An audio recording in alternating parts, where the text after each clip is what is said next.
రాష్ట్ర వ్యాప్తంగా సంచలనం సృష్టిస్తున్న బెట్టింగ్ యాప్ కేసులో బాధితులు కూడా ముందుకు వస్తున్నారు. లక్షల రూపాయలు నష్టపోయి తమ జీవితాలనే కోల్పోయామంటున్నారు.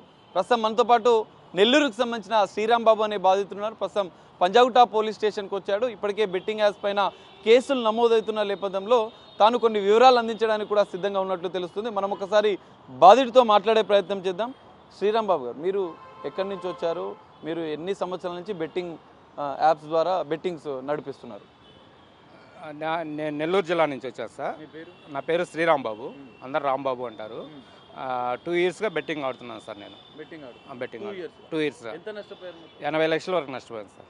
80 లక్షలు మీరు ఎందుకు పెట్టాలనిపించింది? బెట్టింగ్ యాప్స్ ద్వారా మరి నష్టపోతున్నాము అని అనిపించలేదా మీకు ఎప్పుడు? అనిపిస్తుంటుంది సార్, కానీ దాంట్లోంచి బయటకు రాలేకపోతున్నాం సార్. ఎందుకు రాలేకపోయినావు బయటికి? మనం ఎవరిని అడిగినా డబ్బులు ఇస్తున్నారు, వేస్తున్నాం. ఈ రోజు కాకపోతే రేపు సంపాదించవచ్చు. ఇవాళ 1000 రూపాయలు పోయాయి కదా, రేపు 2000గా పెట్టి గెలుచుకుందాం అనే ఆలోచన ధోరణే వస్తుంది, కానీ దీన్ని మానేయాలనే ధోరణి రావట్లేదు సార్. అంటే ఈ అప్పులు ఎట్లా కట్టాలి? మనం సంపాదించి కట్టలేము. ఆల్రెడీ అప్పులు ఉన్నాము. దీంట్లో ఒకసారి అలవాటు అయితే డబ్బులు వచ్చాయి సార్. ముందు అలవాటు అయినప్పుడు డబ్బులు బాగా భారీగానే వచ్చాయి సార్. మీరు ఏం చేస్తారన్నా జనరల్గా అక్కడ ఊర్లో? నెల్లూరు జిల్లాలో ఏ ఊరు మీది? మీరు ఏం వ్యాపారం చేస్తుంటారు?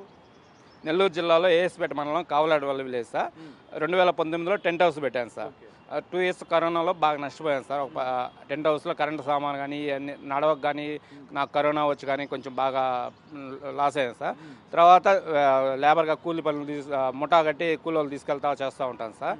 తర్వాత ఈ యాప్ ఒక షో చూశాను సార్. షోలో యాప్ని చూసి ప్రమోషన్ చూసి, అంటే షో ఏందని గూగుల్. ఏ షో చూసినావు అసలు? ఫస్ట్ బెట్టింగ్ యాప్ ఏ యాప్లో పెట్టినావు? ఎంత డబ్బులు పెట్టినావు? ఏ షో ద్వారా నీకు ఈ బెట్టింగ్ యాప్ల గురించి తెలిసింది? Unstoppable show sir. Unstoppable sir Balakrishna యాంకరింగ్గా ఉండే షోలో ప్రభాస్ సార్ గెస్ట్గా వచ్చారు sir. Prabhas sir, Gopichand sir, ఇద్దరు. ప్రభాస్ సార్ అభిమాని sir. Gopichand sir, Prabhas sir వచ్చారు సార్. అప్పుడు వచ్చినప్పుడు ఆ షో చూసాను సార్. ప్రమోషన్స్లో స్ప్రైట్ అనే ఒక అతనికి స్ప్రైట్ గిఫ్ట్ హ్యాంపర్స్ ఇస్తారు. అట్లానే ప్రభాస్ సార్కి, గోపిచంద్ సార్కి ఒక బాక్స్ ఇస్తారు సార్ బాలకృష్ణ గారు. ఫండబులేట్ యాప్ ఒక బాక్స్ ఇస్తూ ఈ ఫండబులేట్ గేమ్స్ ఆడండి, గిఫ్ట్లు పొందండి అని ప్రభాస్ సార్కి, గోపిచంద్ సార్కి ఇస్తూ ఉంటాడు సార్ బాలకృష్ణ సార్ గారు. అప్పుడు ప్రభాస్ సారు, గోపిచంద్ సార్ కూడా సైన్ కూడా చేశారు సార్. అది ఏదో గిఫ్ట్లు వస్తాయని చెప్పి ఆ యాప్ని డౌన్లోడ్ చేశాను సార్. ఏ యాప్? ఫండబులేట్ యాప్. 10,000 ఇన్వెస్ట్ చేశాను సార్. 8 ఉంది సార్ నా దగ్గర సార్. 10,000 చేశాను సార్. డబ్బులు వచ్చాయి? 8,000 వరకు గెలుచుకున్నాను. 18,000 వరకు అయింది సార్. 8,000 వరకు గెలవగానే మీకు ఆశ వచ్చిందా ఇంకా గెలవచ్చు అని చెప్పి? అలాగే ఆశ వచ్చింది సార్. 3 lakhs వరకు గెలుచుకున్నా సార్. ఒక 1.5 monthలో, స్టార్టింగ్లో 1.5 monthలో ఒక రోజు పోయినా 2 రోజులు పోయినా, తర్వాత 1.5 monthలో 3 lakhs వరకు గెలుచుకున్నా సార్. నేను అబద్ధం. ఓపెన్ చేస్తావా యాప్? ఓపెన్ చేస్తాను సార్. ఒకసారి చూద్దాం ఆ యాప్ ఓపెన్ చేసి. ఎందుకంటే తన అభిమాన హీరో ద్వారా ఒక షో ద్వారా తను యాప్ని ఇన్స్టాల్ చేసుకొని అందులో బెట్టింగ్ ఫస్ట్ స్టార్ట్ చేసినట్లుగా కూడా బాధితుడు చెప్తున్న పరిస్థితి మనకు కనిపిస్తుంది. ఈ యాప్ ఫన్ డబల్ ఎయిట్ అనే యాప్లో తను బెట్టింగ్ మొదలుపెట్టినట్లుగా కూడా బాధితుడు చెప్తున్న పరిస్థితి మనం చూడొచ్చు. ఇది ఫన్ డబల్ ఎయిట్ బెట్టింగ్ యాప్గా కూడా తను చెప్తున్నాడు. డిపాజిట్ చేసుకున్న అనంతరం ఇందులో ఒకటి పెట్టుబడి ఎట్లా పెడతారు, బెట్టింగ్ ఎట్లా పెడతారని ఒకసారి ఎక్స్ప్లెయిన్ చేస్తావా? డిపాజిట్ ఆప్షన్ ఉంది కదా సార్. ఇట్లా డిపాజిట్ ఆప్షన్ మీద క్లిక్ చేయగానే డిపాజిట్ అమౌంట్ మీరు 5,000 కొట్టారు. చూడండి సార్, 2,000 రూపాయలు చేస్తే ఆ విధంగా చేయాలి. 15 నిమిషాల్లోనే ఈ డిపాజిట్ చేయాలని చెప్పి ఈ స్కానర్ ద్వారా పేమెంట్ చేయాలని చూపిస్తుంది. యూపీఐ కాపీ చేసి యూపీఐ ద్వారా కూడా పేమెంట్ చేసి మనం చూడొచ్చు. ఫన్ డబల్ ఎయిట్ అనే యాప్ ద్వారా ఈ విధంగా ఒక గేమ్. ఏ గేమ్స్ ఉంటాయి ఇందులో? నువ్వు ఏ గేమ్లో బెట్టింగ్ పెట్టావు? ఏవియేటర్ గేమ్ అంటే విమానం సార్. ఓకే, విమానం. క్యాసినోది కూడా ఉందా స్టార్టింగ్? మీరు ఎందులో ఇన్వెస్ట్ చేసినావు? ఫస్ట్ క్యాసినో ఇన్వెస్ట్ చేశాను సార్. క్యాసినోలో ఏ గేమ్? Roulette sir. ఇది పరిస్థితి మనం చూడొచ్చు. బెట్టింగ్ యాప్స్ని లైవ్గా ఎట్లా పెట్టుబడి పెట్టాలి. బాధితుడే క్లియర్గా తను నష్టపోయిన డబ్బులు ఏ విధంగా నష్టపోయానని చెప్తున్నాడు. రూలెట్ అనే casino game fun double eight ద్వారా తన ఓ షో ద్వారా ఈ యాప్ని డౌన్లోడ్ చేసుకొని ఇందులో మొదలుపెట్టినట్లుగా కూడా తెలుస్తుంది. మనం చూడవచ్చు. ఒకసారి మొబైల్లో ఎక్స్ప్లెయిన్ చేసే ప్రయత్నం చేద్దాం. ఈ రూలెట్ జనరల్గా క్యాసినోలో ఉంటుంది. ఈ గేమ్లో తను ఇన్వెస్ట్ చేసినట్లుగా కూడా చెప్తున్నాడు. ఎట్లా ఒకసారి ప్రాసెస్ చెప్పండి. ఇప్పుడు చూడండి సార్, ఈ 19 నెంబర్ పడింది కదా. అవును, ఈ 19 నెంబర్ మీద 150 రెట్లు ఇచ్చారు సార్. ఓకే, 10 రూపాయలు వేస్తే 150 రెట్లు ఇస్తారు సార్. ఓకే, 36 అంకెలు ఉంటాయి సార్. ఓకే, 18 బ్లాక్ అంకెలు. 18 1000 రూపాయలు పెడితే 18,000 వస్తాయి. 18,000 వస్తాయి సార్. ఓకే, అంటే 1000 రూపాయలకు 30 రెట్లు 30,000 వస్తాయి సార్. ఓకే, 30 రెట్లు ఇస్తారు సార్. వాళ్ళు మామూలుగా చూడండి సార్, ఇప్పుడు ఇస్తారు వాళ్ళు ఇప్పుడు చూడండి అదో అలా అన్నారు కదా, కొన్ని నెంబర్లకి రెట్లు ఇస్తారు సార్. Okay okay. చూడండి, సో ఇక్కడ వీళ్ళు చూపించిన నెంబర్లకి ఎంత డబ్బులు ఇస్తారనేది కూడా చెప్తున్నారు. దాంతోపాటుగా ఇందులో బెట్టింగ్ మన ఇష్టం వచ్చిన నెంబర్కి పెట్టి దాని మీద బెట్టింగ్ పెట్టాల్సి ఉంటుంది. 1000 రూపాయలు బెట్టింగ్ పెడితే 18,000 రూపాయలు వస్తాయి. దీనికే ఎక్కువ యువత ఆకర్షణ అవుతున్నట్లుగా కూడా మనకు తెలుస్తుంది. అందులో భాగంగానే మనకు బాధితుడు ఫండ్ 88 ద్వారా తాను మోసపోయినట్లుగా కూడా చెప్తున్నాడు. మీ కొన్ని ట్రాన్సాక్షన్ చూపిస్తారా? మీరు ఇంత పెద్ద మొత్తంలో మీరు బెట్టింగ్ ద్వారా మోసపోయారు, మరి ఎట్లా, మరి నష్టపోయిన తర్వాత మీరు ఏం చేద్దాం అనుకుంటున్నారు? ఏం చేయాలి, తిరుగుతున్నా సార్ 8 నెలల నుంచి. ఓకే. సో మనం చూడొచ్చు, ఈయన ఫోన్పే ట్రాన్సాక్షన్ కూడా చూడొచ్చు, ఎంత పెట్టుబడులు పెట్టానని చెప్పి చెప్తున్న పరిస్థితి మనకు కనిపిస్తుంది. ఇక్కడ దాదాపు మొట్టమొదట ఈయన 40,000 రూపాయలు పెట్టుబడికి సంబంధించిన ట్రాన్సాక్షన్ కూడా మనం ఒక్కసారి చూద్దాం. ఇక్కడ రామర్ ఏజెన్సీ దీనిదేనా బ్రదర్ మీరు పెట్టి 40,000 రూపాయలు పెట్టుబడి పెట్టినట్లుగా కూడా మనకు ఫోన్పే ద్వారా ట్రాన్సాక్షన్స్ కూడా ఆయా ఏ కంపెనీకి వీళ్ళు ట్రాన్స్ఫర్ చేశారనేది కూడా ఇందులో క్లియర్గా మెన్షన్ అయింది. 40,000 ఒకసారి, 10,000 ఒకసారి, 20,000 ఒకసారి, ఈ విధంగా రామర్ ఏజెన్సీకి మరోసారి 20,000 రూపాయలు. ఈ విధంగా కొన్ని కంపెనీలు, ఇది ఒక్క యాప్లోనే మీరు ఆడారా బ్రదర్? ఒక్క యాప్లోనే ఆడారు. ఈ ఒక్క యాప్లోనే మీరు మొత్తం ఎంత ఇన్వెస్ట్ చేశారు? క్లియర్ ఎవిడెన్సెస్ కూడా, తాను పెట్టిన పెట్టుబడి ఫోన్పే ద్వారా ట్రాన్సాక్షన్కి సంబంధించిన ఆధారాలు కూడా బాధితుడు మనకు చెప్తున్న పరిస్థితి కనిపిస్తుంది. 5-6 లక్షల వరకు పోయాయి సార్. 5-6 లక్షలు. 5-6 లక్షలు. నష్టపోయినప్పుడు భయం అనిపించలేదా? మీ కుటుంబ సభ్యులు కానీ ఎవరైనా మీకు చెప్పలేదా? ఫ్రెండ్స్ కానీ ఎవరికైనా తెలుసా మీరు బెట్టింగ్? తెలియదు సార్, నా మనసులోనే ఉంది సార్, ఎవరికి తెలియదు. నేను పోతున్నాయి వస్తున్నాయి, ఒక్కోసారి ఈ నెలలో ఈరోజు ఒక 20,000 పెట్టానుకో, ఆయాల పోయానుకో, పోతుంటే మళ్ళీ ఇంకొక అప్పు తెచ్చి ఆడుతూ ఉంటాం. పని వచ్చిన దాకా ఆడాలనే ఒక తప్పితే ఇంకేం లేదు సార్. మళ్ళీ వచ్చినాక ఈ అప్పులు తీసుకుపోయి కడుతూ ఉంటాం. నెలలో కనీసం 4 లక్షల నుంచి 5 లక్షల వరకు అప్పులు పడిపోతూనే ఉన్నాను సార్. 1.5 year ఆడాను, 80 లక్షల వరకు అప్పులు పడిపోయాను. 80 లక్షలలో మీది ఎంత, అంటే మీ సొంత డబ్బు ఎంత ఉంది, అప్పు చేసిన డబ్బు ఎంత? నా సొంత డబ్బు ఓన్లీ బంగారమే సార్. 15 లక్షలు బంగారం బ్యాంకులో పెట్టినా సార్. ఎవరెవరిది ఆ బంగారం అంతా? మా సొంతదే సార్. అంటే ఎవరు, మీ భార్యదా, మీ అమ్మదా? మా అమ్మది, మా అమ్మ లేరు, చనిపోయింది. నా కుటుంబం నా సమస్య నాదే సార్, నాది వరకే సార్. బంగారం 15 లక్షలు తాకట్టు పెట్టిన, అమ్మేసినావా? అమ్మేసేలా తాకట్టు పెట్టినా సార్. తాకట్టు పెట్టినా అంటే ముత్తూట్ ఫైనాన్స్ లో పెట్టి తీసుకున్నా సార్. మరి మీ భార్యకి ఏమని చెప్పినావు తాకట్టు పెట్టాడు? మీకు భార్య ఎంతమంది పిల్లలు? ఎంతమంది? 2 పిల్లలు సార్ నాకు. వాళ్ళు ఎవరు అడగ, నేను కుటుంబాన్ని చూసుకునేది నేనే కాబట్టి ఎప్పుడు మా ఇంట్లో ఎప్పుడు నన్ను అడిగిన వాళ్ళు కాదు సార్. నేను అందరూ ఏం లోటు లేకుండా చేస్తా. ఈ 1వ సంవత్సరంలో జరిగిపోయింది సార్. నా వయసు 42 సంవత్సరాలు సార్.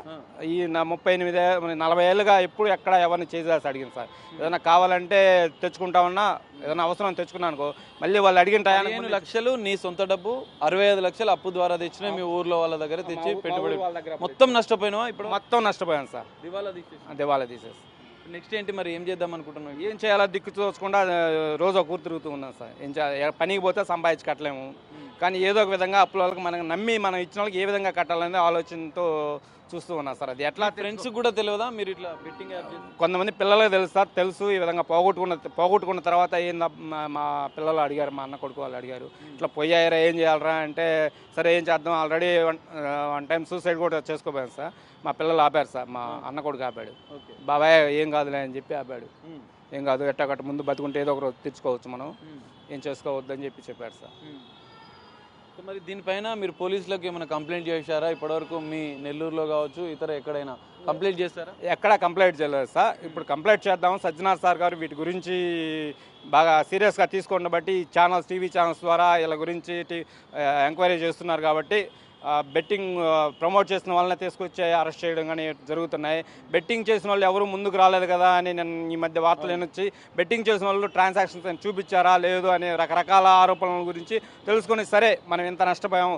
నేను ఇప్పటివరకు పోలీస్ స్టేషన్కి రాంది ఎందుకంటే, మనం బెట్టింగ్ చేసామంటే పోలీసు వాళ్ళు మన మీద కేసు పెడతారని ఒక భయం, అపోహతో ఇప్పటి వరకు రాలేదు సార్ నేను.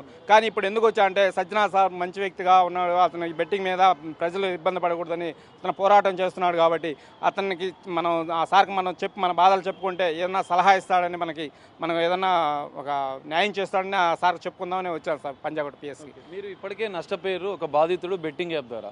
మరి నెక్స్ట్ యువతకి ఏం చెప్తారు? బెట్టింగ్ యాప్ ద్వారా ఇప్పటికే వేలాది మంది, లక్షలాది మంది యువత తమ జీవితాలను నష్టపోతున్నారు. మీరు ఆల్రెడీ బాధితుగా ఉన్నారు, వాళ్ళకి ఏమని చెప్తారు మీరు?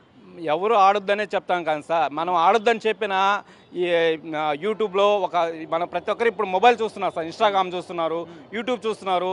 మనం యూట్యూబ్ చూసిన వెంటనే ఏదైనా చూడాలంటే ముందు ఆన్ చేసిన వెంటనే ఒక యాడ్స్ వస్తూ ఉంటుంది సార్. ప్రతి ఒక్క యాడ్ ఇదే సార్ దీనికి సంబంధించి. ముందు యూట్యూబ్ దాని మీద ఒక నోటిఫికేషన్ వచ్చేస్తారు సార్. వీటిని అరికట్టగలిగితే యువత చెడిపోకుండా ఉంటారు సార్. ముందు ఆడకుండా ఉండాలంటే ఇవి యూట్యూబ్లో కానీ, ఇన్స్టాగ్రామ్లో కానీ, ఫేస్బుక్లో కానీ ఈ యాడ్స్ రానికుండా చేయగలగాలని అనుకుంటున్నాను సార్. ఈ బెట్టింగ్ యాప్స్ అనేది వాళ్ళు రియల్గా అయితే బెట్టింగ్ యాప్ వాళ్ళు ఓడిపోతారు సార్. ఇప్పుడు ఇంతమంది చనిపోయారన్నారు కదా, వీళ్ళంతా అమాయకులై చనిపోలేదు సార్. దాంట్లో వాళ్ళు మోసం చేస్తే చనిపోయారు సార్. వాళ్ళు మోసమేనా మరి? బెట్టింగ్ యాప్స్ అన్ని కూడా మోసమేనా? భయంకరమైన మోసాలు సార్ అవి, భయంకరమైన మోసాలు. మనల్ని ఎట్లా మోసం చేస్తాడంటే మనం ఆపలేము. ఆపడానికి మధ్య మధ్యలో కూడా డబ్బులు ఇస్తాడు. మనం ఇవాళ 20,000 వేసి పోయానుకో, మరుసటి రోజు ఆడామనుకో, మరుసటి రోజు మనకి అతను 20,000 తీసుకున్నాక 10,000 ఇస్తాడు మనకి. అట్లా చేస్తున్నారు సార్ వాళ్ళు. పూర్తిగా మనల్ని మానకుండా ఒక 4 రోజులు వరుస కాబట్టి ఇంకా పోవం సార్. కానీ 4 రోజులు అట్లా కాకుండా 4 రోజులు పోతే 5వ రోజు వరకు మనకు డబ్బులు ఇస్తాడు సార్. మనకి 5వ రోజు వరకు మనకు డబ్బులు ఇస్తుంటారు వాళ్ళు. అది అట్లా మనల్ని అట్రాక్ట్ చేస్తూ ఉంటారు సార్. మనల్ని చావనీయకుండా బతకనీయకుండా అన్నట్టు చేస్తూ ఉంటారు సార్ వాళ్ళు. మరి హీరోయిన్స్ కానీ కొంతమంది సెలబ్రిటీలు అంతా కూడా ప్రమోట్ చేస్తున్నారు యూట్యూబ్లలో కావచ్చు, ఇన్స్టాగ్రామ్లో, సోషల్ మీడియా. వీళ్ళందరిపైన కేసులు నమోదైనవి. వాళ్ళపైన ఎలాంటి చర్యలు తీసుకోవాలంటారు బాధితుడిగా మీరు? బాధితుడిగా సార్ వాళ్ళు ఆ ప్రమోట్ చేసేటప్పుడు ఒకటి ఆలోచించి ఉండాల్సిన వాళ్ళు. ఇవి ప్రమోట్ చేస్తున్నాము, ఇటు వల్ల ప్రజలకు ఏమైనా మేలు జరిగిందా లేదని ఆలోచించకుండా చేసిన మొట్టమొదటి తప్పు సార్ వాళ్ళు. మన ప్రజలకు అభిమానులు, ప్రజలే మనకు అభిమానులు అనుకొని వాళ్ళు ఉన్నారు సార్. మన ప్రజలు అభిమానించబట్టే వాళ్ళు ఒక స్టేజ్లో ఉన్నారు సార్.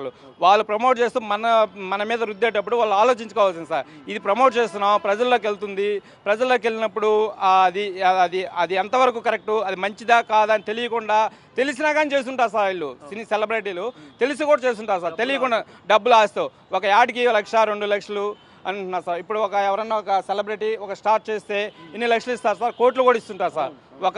ఒక యాడ్ చేస్తే ఎన్నో కోట్లు ఇస్తుంటారు సార్. ఈ విధంగా అన్ని యాడ్లకి ఇప్పుడు ఈ షో, ఇప్పుడు కొన్ని ఛానల్స్ ఉన్నాయి, ఆహా స్ట్రీమింగ్ షో ఉంది సార్. ఆహా స్ట్రీమింగ్ షోలో Win9jo అనే యాప్ ఒకటి వస్తుంది చూడండి సార్. Win9jo అది బెట్టింగ్ యాప్. అది వాళ్ళకి తెలిసి కూడా ఎందుకు ఇస్తున్నారు? ఆహా స్ట్రీమింగ్లో సెలబ్రిటీలు, హీరోయిన్ల మీద చర్యలు తీసుకోవాలి, అరెస్ట్ చేయాలని చెప్పి నెటిజన్లు కొడుతున్నారు. మీరేం చెప్తారు? వాళ్ళకి చేసిన తప్పుకి సరైన శిక్ష ఇవ్వాల్సిందిగా పోలీసు వారిని అడుగుతున్నాను సార్. ఇటువంటివి యాడ్స్ రాకుండా నిరోధించమని కోరుతున్నాను సార్. ఇది పరిస్థితి మనం చూస్తున్నాం. బాధితుడు ఒక టాప్ హీరో అభిమానిగా ఉండి ఒక షో చూస్తూ ఈ బెట్టింగ్ యాప్స్ ద్వారా ఆ యాప్ని డౌన్లోడ్ చేసి అందులో పెట్టుబడులు పెట్టడం, దానికి బానిసైపోయి దాదాపు 80 లక్షల రూపాయలు 2 సంవత్సరాల్లో కోల్పోయాను, నష్టపోయాను అంటూ ఆ బాధితుడు చెప్తున్న పరిస్థితి. యువత ఇకనైనా జాగ్రత్తగా ఉండాలి, మీ జీవితాలను నాశనం చేసుకోవద్దు. సజ్జనార్ సార్ సోషల్ మీడియాలో చేసిన ఉద్యమాన్ని స్పందించి తాను బాధితుడిగా ముందుకు వచ్చాను. మొదట పోలీసులు బెట్టింగ్ యాప్స్ పెడితే తనపైనే చర్యలు తీసుకుంటారనే భయానికి ముందుకు రాలేదు. కానీ ఇప్పుడు సజ్జనార్ సార్ ధైర్యం ఇచ్చిన నేపథ్యంలో భవిష్యత్తులో యువత ఎవరూ మోసపోకుండా ఉండాలని చెప్పి ఒక బాధితుడిగా తాను ముందుకొచ్చానని చెప్పి బాధితుడు శ్రీరామ్ బాబు చెప్తున్న పరిస్థితి మనకు కనిపిస్తుంది. కెమెరామెన్ శ్రీనితో కలిసి సాగర్, బిగ్ టీవీ, హైదరాబాద్.